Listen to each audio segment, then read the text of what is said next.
the press room. Let's take questions from the players before we talk to Coach. Start with Rob in front. Give me a mic. Alan, do you want to break down what happened between first half and second half and how things fell apart?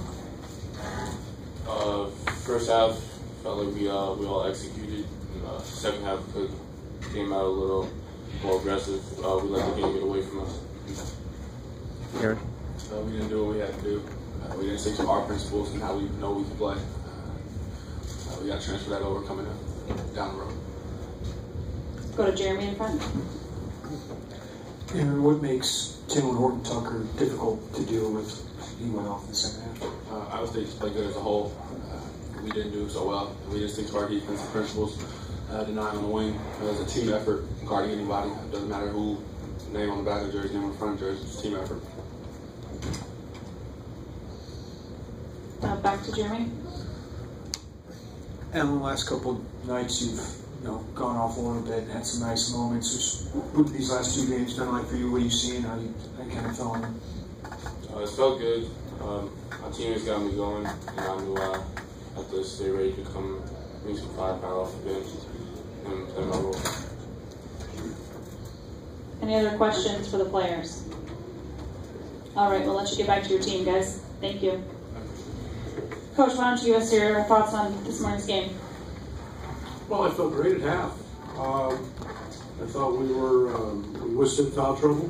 I thought we came out extremely flat and lacked some energy, but we withstood it. I felt good. I mean, Georgie was never a factor in the game, and then it was a trend in the second half. We've just come out. We come out of the locker room very poorly, and I think we pounded every nail into the new floor here in the Maui Civic Center. And we just quit moving the ball, and then it became not about doing our system and what we do. It became everybody breaking everything off, and then at the defensive end, give Taylor a ton of credit, give Iowa State a lot of credit. I was the guy I feared the most. Hurt us probably as much as anybody, and that was Jacobson. And those 2 guys were exceptional tonight. Questions for Coach? Start with Rob.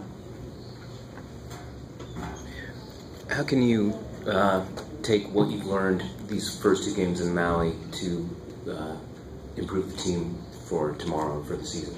Yeah, I just think that, when you're playing 4 freshmen a lot, and you're putting, Adonis, who hasn't been in our system, you're putting him into play. I think every experience is a new experience. I mean, it's maybe not the character I want to see today, and yet we've got to be able to learn from it and understand that, yeah, last night was an emotional high, and then it was an emotional low. And you have to find that median. Quick turnaround. Most of the time that doesn't happen. I mean, we were back here and I don't know what time we get to bed.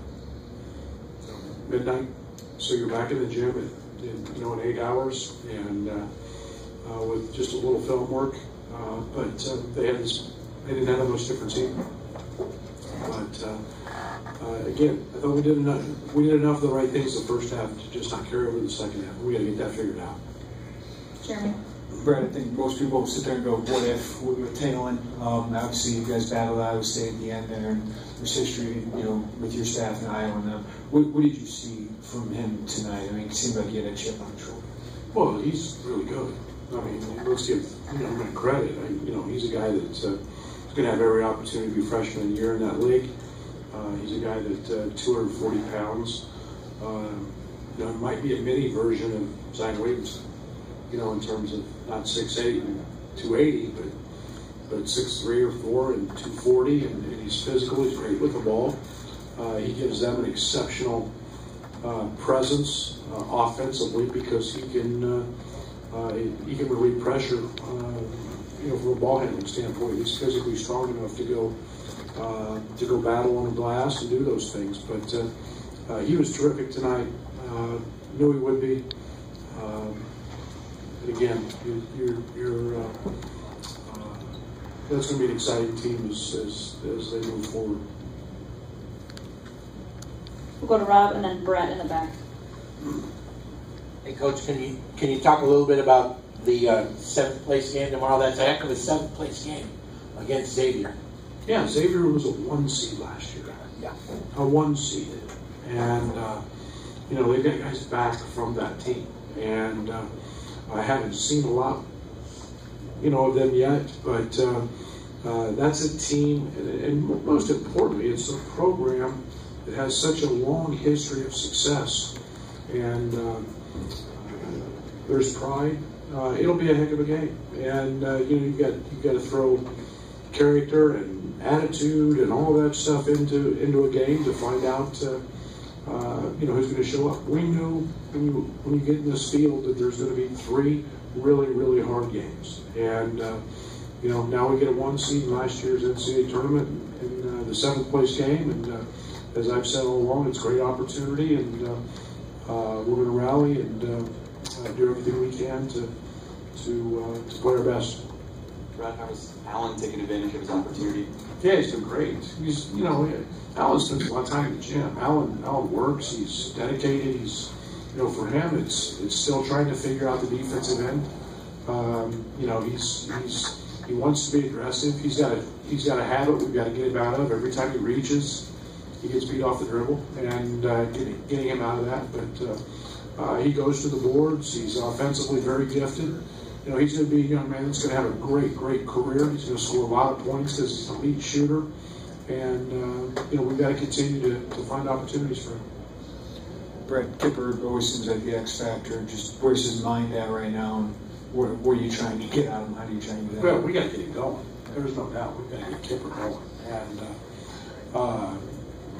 he's had 2 really hard matchups defensively. He's played in foul trouble.